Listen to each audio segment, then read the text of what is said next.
Amazing. Hi, everyone. Thank you for coming here today to hear Ayanna talk about how do you go about tracking and talking about the diversity data that your firm might be tracking or starting to track. This is definitely a topic that I've been spending my time on as we started collecting some information for the past 2 to 3 years. Haven't put it to a good use on how to actually use that data other than just look at overall numbers. So I'm really excited to hear a little bit more about what Ayanna is doing at the firm and also learn from her. Just a couple of logistics things. Heloise and I will help moderate any questions from the chat if you're not comfortable asking directly for Ayanna. And also feel free to send us any questions that you might have as well throughout the session. This will be very conversational, so don't feel free to ask along the way. So without further ado, let's welcome Ayanna and go from there. Awesome. Thank you so much. Thank you both for having me. I'm actually really excited to talk about this topic. Good morning, everyone. So before we get started, I figured I'd just provide maybe a 1-minute summary of my background. So I am an investor at Precursor Ventures. I joined the fund in 2019. Prior to that, I worked at a bunch of different investment banks, mainly in a COO capacity. And so backstory for starting the larger dashboard in which this segment of tracking our diversity data is housed. Essentially, Charles and I were having like our typical brainstorming session, and he was going through all of like pie in the sky data insights he would love to have and love for me to pull from our internal portfolio database. And with all the questions he was asking, which I will go through, I volunteered to put together a dashboard. Fast forward to 2020, we get unfortunately smacked with COVID. And then we continue to witness the just uncanny and inhumane murders of Black Americans. And so almost within that same breath, if you all can remember, we saw the call for a lot of the leaders within the tech and VC ecosystem to really make a serious effort to change how they're investing. And it was refreshing to see folks like Fred Wilson and others answer the call and made a verbal commitment to change, I guess, how they think about investing in underrepresented founders. And I got to thinking, like, I wonder if people are tracking this, one, and two, I wonder if my dashboard can be of some assistance. So here we are. So my objective is really broken down to 4 parts. One, for those that are early in putting together a process, basically help you evaluate how you're thinking about or using your diversity investment data. 2, to build some transparency into your portfolio construction strategy. 3, to definitely implement some accountability, which this tracker will help you do, into your capital deployment decisions. And then 4, to think about diversity beyond a singular lens. And so that's why it's so important to have to intersect a lot of these social identities our founders have, and that could be age, gender, ethnicity, religion. But before we go into my tracker, I typically get a lot of questions around like, how do you track the data? How do you get the founders to give you the data? Where do you store it? And so I figured I answer those questions for you, but of course, if you have any additional questions around that, feel free to jump in and ask. So a part of our onboarding process at Precursor, we simply send a form that we call Tell Us About You to our founders. And so we typically collect the founder's personal contact information, other interesting data points that allows us, really informs our founder engagement strategy for the year. So events, sharing materials, but beyond that, we use that form to ask them to share their gender identity, their preferred pronoun, whether or not they identify as LGBTQIA, as well as their ethnicity. And we house all of that data in Airtable. So Airtable is our main tool to basically monitor our entire portfolio. So investments, overall portfolio construction, and then some. And so when we were thinking about kind of the options that go under these different categories, gender, preferred pronoun, ethnicity, we initially relied on the census, the US Census. But over time, we just felt like it was really linear. Because as you know, we are all multifaceted, multi-ethnic. And so what we decided to do is to incorporate the subregions, and found it to be really beneficial for those that are part of the Asian diasporas, the African diasporas, and allowed our founders to have more flexibility in how they identify themselves. Another important component to mention is that the options under, especially as it relates to ethnicity, founders can check as many of these boxes that they associate themselves with. And I think that's really important. One, to stress, we don't define our founders' identity. And two, founders have the flexibility to choose as many options that speak to their heritage.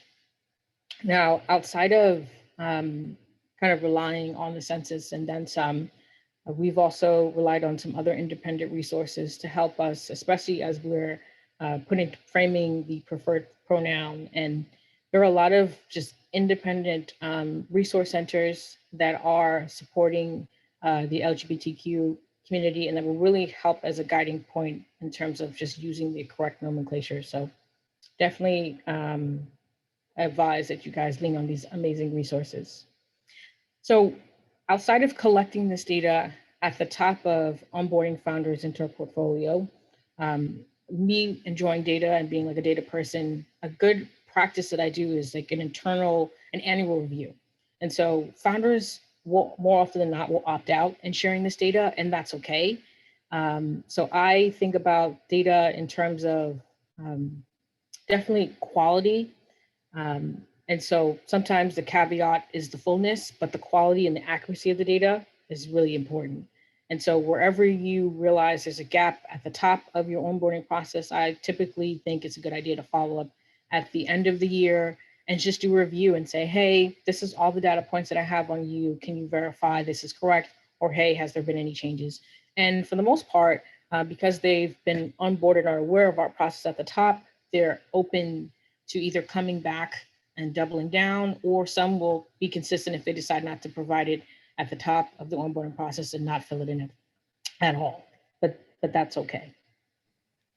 I So, know. go ahead. Question: are you sending out a form with every founder that you're interacting with, whether that's in your portfolio or not? Or are you just interacting with founders that you are going to invest or that you've invested in already? Yeah, so this is more so for founders that we decide to invest in. And so we're sending this form to the founding team. And so all of the data that I share here is really just of the founding team and not so much all their employees. Got it. Thank you. Yeah. So design. I'm a big fan of like being intentional about how you put together your dashboards or your trackers. And so, as I said before, like I had a bunch of questions that Charles wanted to answer, but I thought beyond that.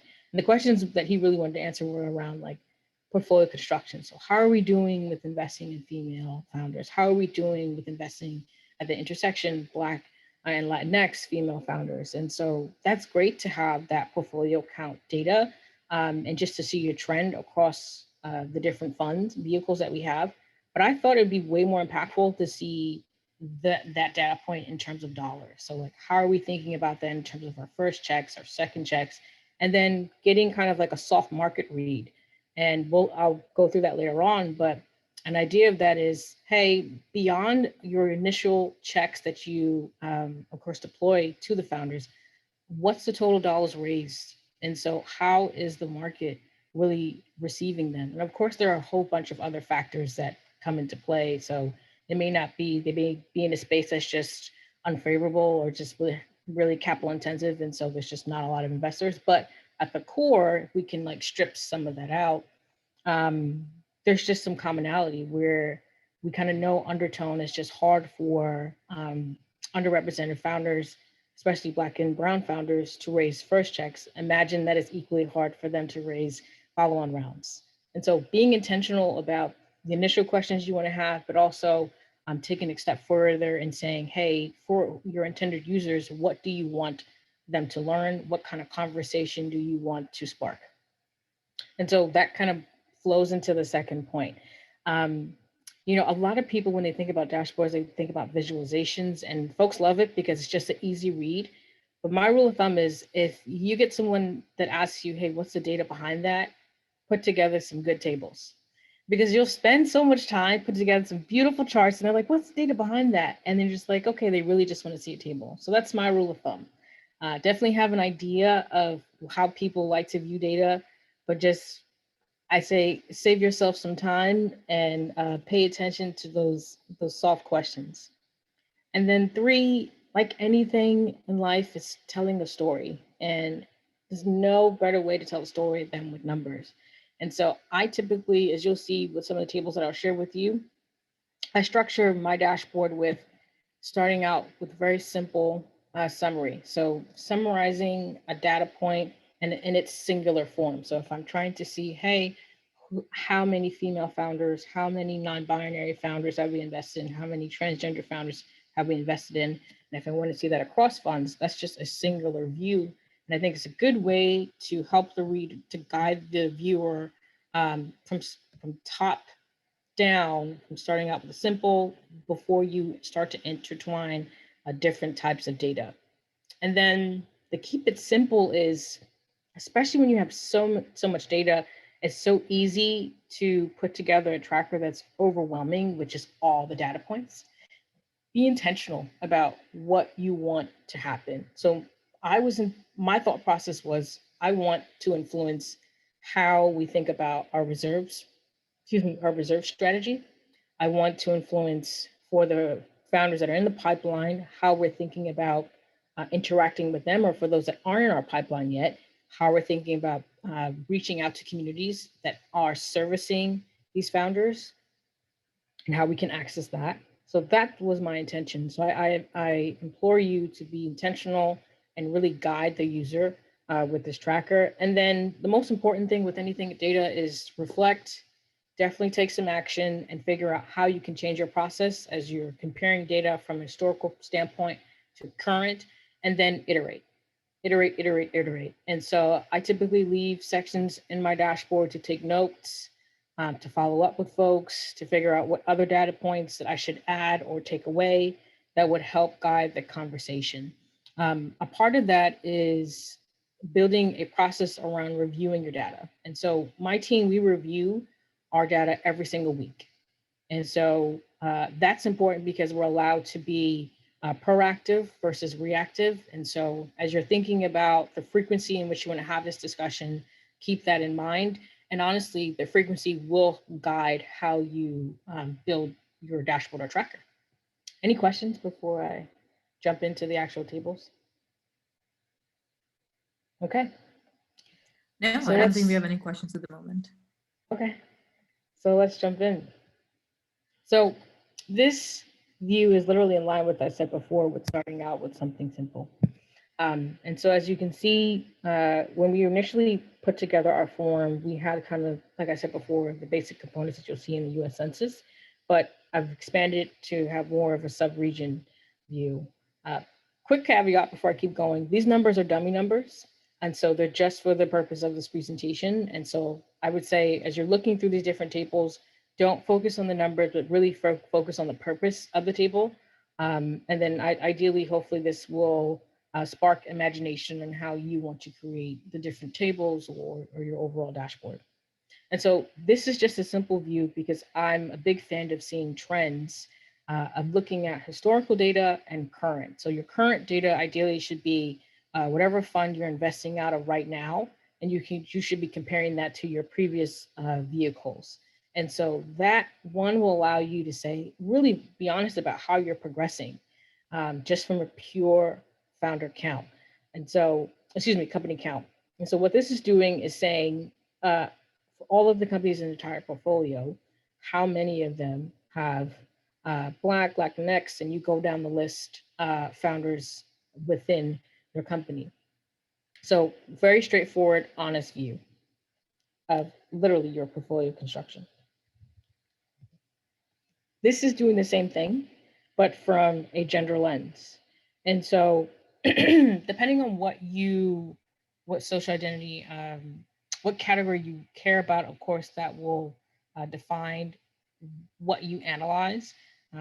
As you'll see in the next chart, we care a lot about the intersection of gender and ethnicity. And so for me, it made sense to start out with just breaking out ethnicity and then going into gender before doing the intersection. And so for the purpose of this presentation, I've truncated it, but literally what I'm doing is a view of the entire portfolio. And so we're able to see like literally the count from a founder perspective as they go across both gender and account for gender and they account for ethnicity. And so when you're looking at this chart, you should be able, well, this table, you ideally, the goal is to have like an honest conversations about the effects of your capital deployment decisions. And if you're having these conversations frequently, hopefully that will influence you to be more intentional about investing in underrepresented founders or any other group that isn't your core that you typically go to, if that makes sense. As I said before, outside of like looking at portfolio construction, I cared about the deployment of our capital and like what that looks like from a gender perspective, from an ethnicity perspective. And so this is a view really like summarizing all of our initial investments. And so again, I'm a big fan of trends. And so looking at this, all those dummy numbers, this would ideally tell us the story of how we've progressed over each fund vehicle. With our current fund vehicle, how we're doing, are we on par? Are we trending towards being close to or mimicking any previous fund? But also, I think it's a larger conversation. I think it's one thing to, you know, when I thought about folks committing to investing in underrepresented founders, I think the good thing about having a company or founder count is that you can see that progress there. But sometimes our investments can be experimental. And so really this can invoke a conversation around, are investing in underrepresented founders a part of your alpha strategy? Are you writing checks that are in line with any of your core founder makeup, whatever that is, whether it be broken out by socioeconomic or whether it be broken out by gender or ethnicity, like if you tend to invest in white male or white women versus investing in Middle Eastern women. And so this will help you have a very honest conversation with your team about where you're deploying your dollars and ideally make some interesting decisions. To second that, oh, go ahead. Oh, there's just a question in the chat, but oh yeah. It's just, the question is, do you track these data for the broader management team beyond founders only? Do I track the data beyond? Yeah, I get. Oh, see, maybe beyond the broader management team. No, so we just track it. We do not track it for the rest of the management team. So we're only looking at the founders we're only looking at the founders for the company. And so whatever that role is, but I think there's a use case if anyone is interested in trying to see if founders would be interested in tracking that data, and it can be used. But short answer, we just track it for the founders. Thanks. Yep. So sorry. Seconding that, oops, I jumped ahead. Second that comment I made around being intentional about capital deployment is the reserve strategy. We know that dismal numbers for investing in women, dismal numbers for investing in Black and brown founders. But I think there often isn't a deeper conversation around follow-on strategy. I think seeing again what your forecasted plans for follow-on investments versus what they actually are really again speaks to, are you doubling down and investing in these founders? Are you committed to, when you're saying you're committed to investing in Black and brown, is it a part of your long-term strategy? Is it part of your funds return strategy? And so having a view of where your initial checks are going, as well as having a view of your follow-on investments and breaking that down really allows you to be thoughtful as your, whatever your, the frequency in which you're doing your reserves planning. That really allows you to be thoughtful and be honest about like how you see these founders a part of your overall strategy. So again, dummy numbers, but the intention is there. And then the last piece, which I think is a good, I use it as a market read, which is beyond your fund's initial or second check. How much capital are these founders raising from other investors? And so this will actually influence your reserves planning. We found through this data more often than not, our Black and brown founders have a hard time raising subsequent rounds. And so we've had to, rethink how our reserves plans. And so in an effort to provide additional support for folks that we believe in and that we think are going to do well, but it's a matter of timing and they may not have it on the side with potentially little runways. But again, this should tell you a lot. And so from top to bottom, in looking at the various tables, you have a story around one, how your capital deployment decisions are impacting the construction of your portfolio. Two, you should have a conversation. This will hopefully invoke a conversation around really, do you see investing in underrepresented founders as an alpha strategy? And so, and if you do, being intentional about the fact that there are more often than not times that these founders have a hard time raising subsequent rounds. And so being thoughtful about your reserves planning. And then generally, what's the market read? And so I went through some of the core tables that I have in this dashboard.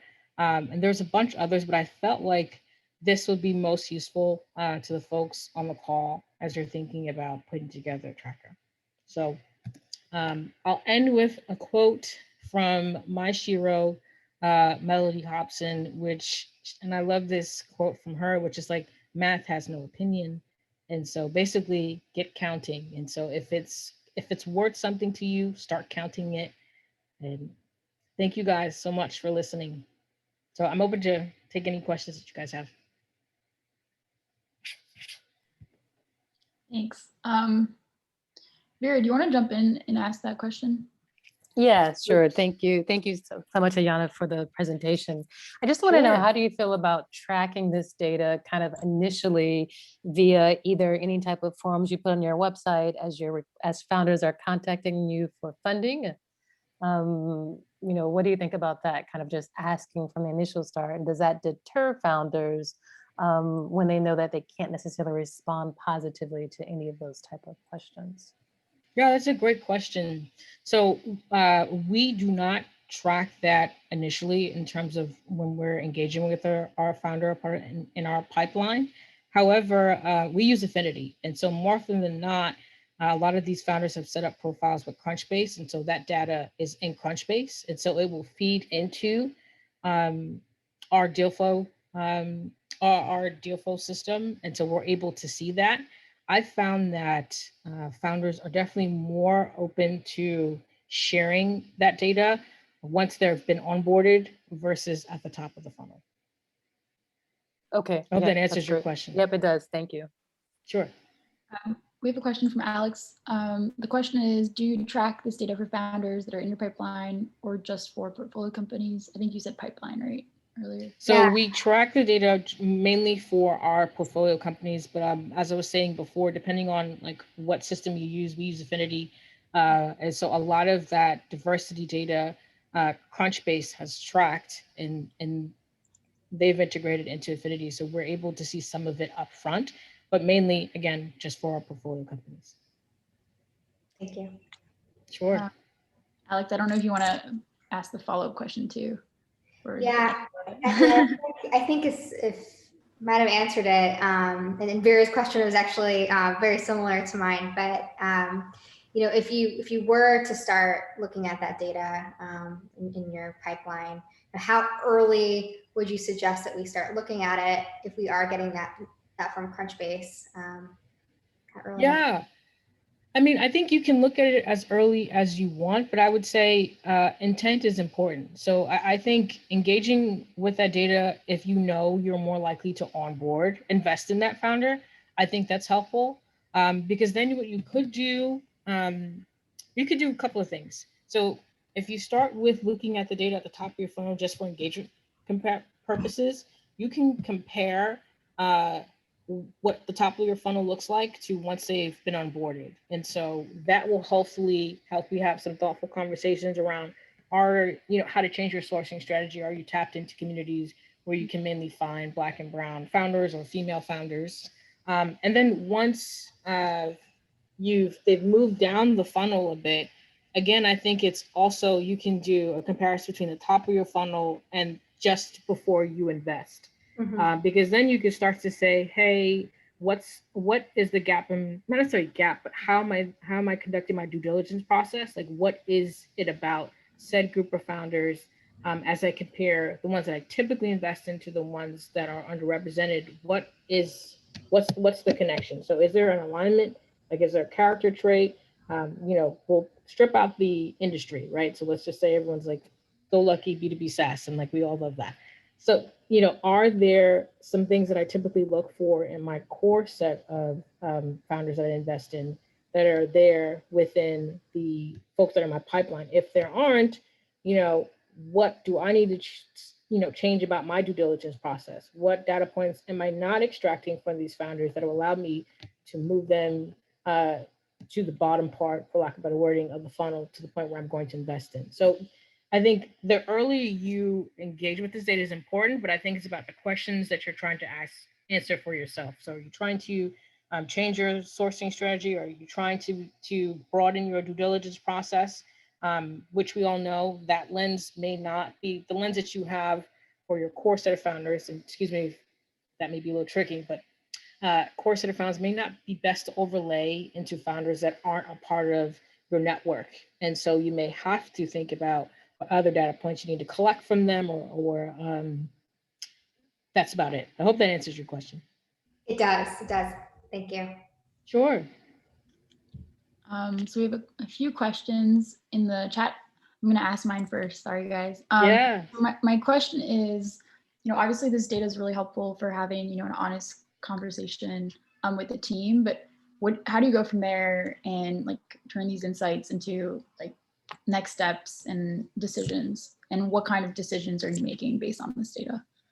Yeah, great question. So a lot of decisions that we're making on this data are one, looking at the founders that we're engaging with. And so I'll start at the top before I get to the following strategy. So one, looking at the founders that we're engaging with and who's in our pipeline. If we are connected communities that allow us to really reach the founders that we're trying to reach. So we want to be intentional about investing in female founders. Are we tapped into, Female Founding Club or I Fund Women or any other community where we can really get connected with a large set of founders? Two, we think about outside of that really affects our initial checks, but we also think about in terms of follow-on strategy, like I said before, like, do we have a reserves process in place where one, we're doubling down on these founders, especially if we really believe in them and we may think they're going to have a hard time, or they've gone out and if the market has already signaled that they're going to have a prolonged fundraising process. Do we have reserves planning? Do we have a process in place to support them, provide the extra cushion? And then the other thing to think about, especially as that last chart that I showed, which was total capital raised, You know, we have a duty of making sure that we're connecting founders with investors that are right for them. And so really being discerning about, are we connecting founders with investors that are connected to their vision for the company, to connect it to the actual ethos of the founders, such that their subsequent raise will be successful. Thank you, super helpful. Yeah. Okay, next question is, do you publish that data anywhere or have a feedback loop back to founders? So right now, I have not published this data anywhere. I'm actually thinking about kind of like a long form piece to push out to get engagement. Feedback loop is really like the year-end review, where founders let us know whether or not they want us to track this data. So if they're not putting it in, that's a signal to say, yeah, we don't want you to track that data. And so that year-end review outside of the onboarding process really is the feedback loop. But I'm open to suggestions that folks have. You know, if they have a formal process, I'm totally open to suggestions because I'm all about iterating. Got it. No, super interesting. I'd really be interested in reading your piece if you ever publish it. So thank you. Thank you. Next question is, what's your take on including diversity terms when investing in the term sheet to nudge founders for funds that do not focus on investing in underrepresented founders as their thesis? Yeah, that's a good question. I think it's a good idea. So full transparency, like I don't have like a hard and fast, I don't have a hard and fast perspective on this. I think diversity riders are extremely important, but at the same time, in terms of encouraging, I'm going back to the core use of this data, in terms of encouraging founders to provide this data, like you can do but so much, right? You can't really force them to share how they self-identify. Like even as we're tracking whether or not folks identify as LGBTQIA, like some folks don't want to fill that. They don't want to fill that in. They don't want to share that with us. And that's their personal preference. And we respect that. And so really the data set is robust based off of, as robust based off of who wants to share it with us. Got it. Thank you. Next question. Have you put in place blind screens of pitch decks in companies where you don't know the management team's gender, ethnicity, experience, etc.? This is extra tricky in venture, so curious what you think of this and if Precursor has done anything here. What do they mean by blind screens? I don't know if that person can hop on and explain. Sure, I'm happy to. Hi, I'm Deborah. Hi. Hi, how are you? Thanks so much for sharing all of this with us. This is really important stuff.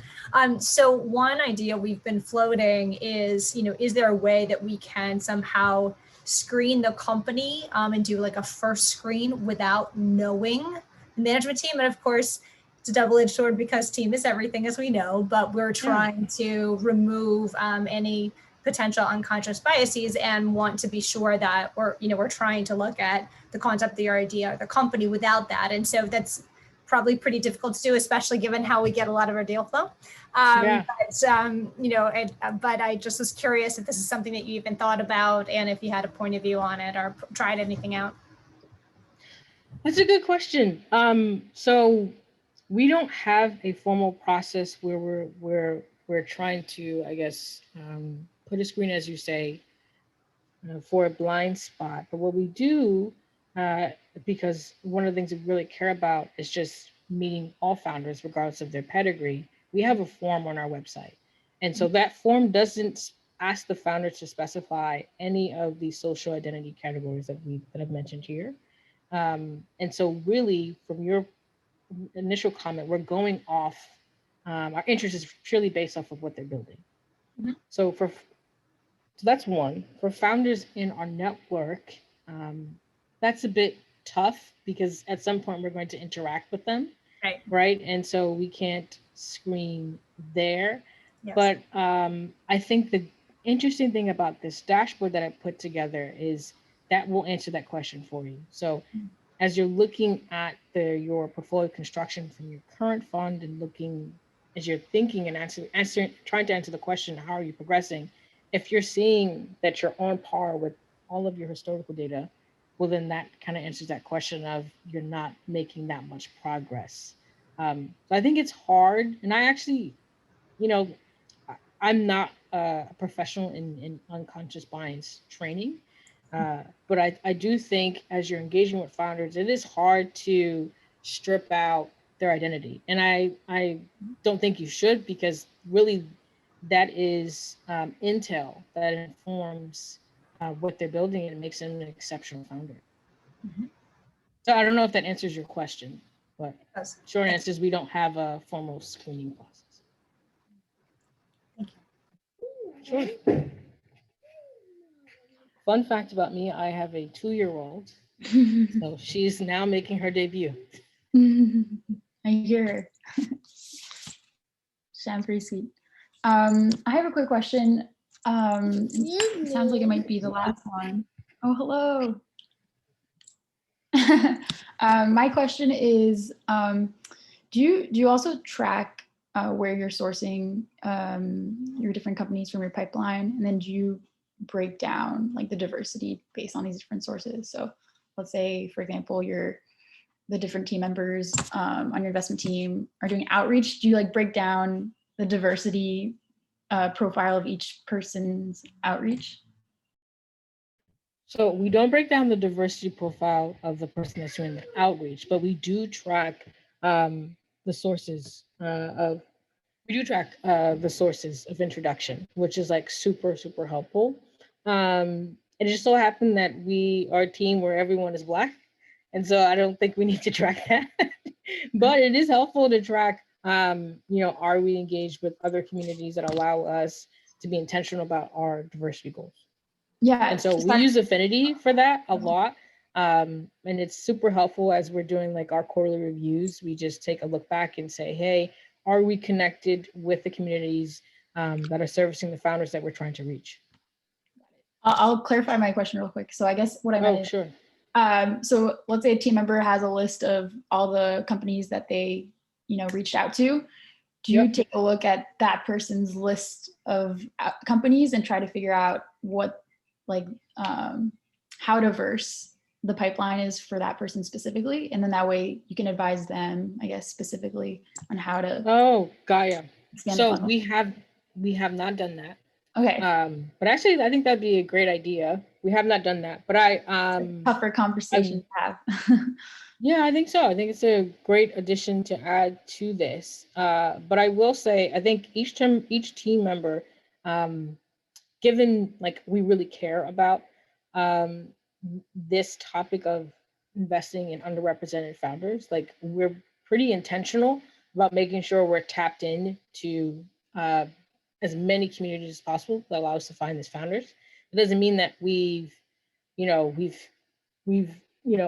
the entire universe, but I think your suggestion is actually really cool and something I'll suggest. Thank you. One more question. Curious what tool you use to send out the survey. Do you find what you use is trusted by founders? Yeah, so the form we send out is actually an extension of Airtable. So everything that we do is in Airtable. And so you can literally just set up a simple form in Airtable. And so trusted by founders, yes, because it's coming from us. So we're not using a third party at all. And so they understand that all of the data that we're tracking is just strictly for internal purposes. Got it. Thank you. Yeah. Okay, so if we can take one last question. You answered this previous. Oops. Sorry. I think you answered this question previously. Sure. Hello? Yeah, I'm here. Ooh, can you hear me?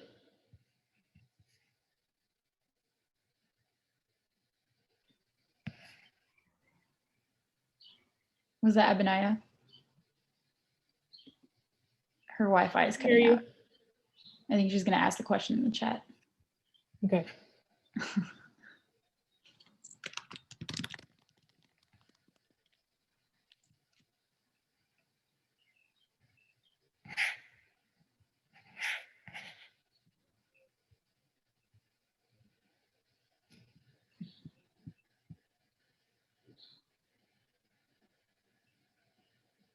Right. Well, it looks like we lost her. Maybe we'll follow up afterwards. Oh, here your question is, Aha. do you send the form to core founders or the entire management team? Yeah, so we just send it to the core founders. And so that's about all of the data we're tracking. So our, interesting enough, the companies in our portfolio range in stage from pre-seed to Series C. And so as you know, that team grows and that just becomes data that is unwieldy. So it makes it a lot more efficient for us to track just the founding team and how that is comprised and what changes over time. Awesome. Thank you so much for sharing this today. Really appreciate it. Yeah, this was a lot of fun. And thank you everyone for joining. Have a wonderful rest of the day. Oh, if I can just say one thing, this is my first time doing this, and so I'm all about, as I said, iterating. And so if there's any feedback folks have, and whatever that may be on the presentation or just the content shared, please feel free to reach out to me via the Women Venture Slack, and I'm open to all constructive feedback. It'd be super helpful. Of course. Cool. Thank you, everyone. Yes. Bye. Thank you. Bye.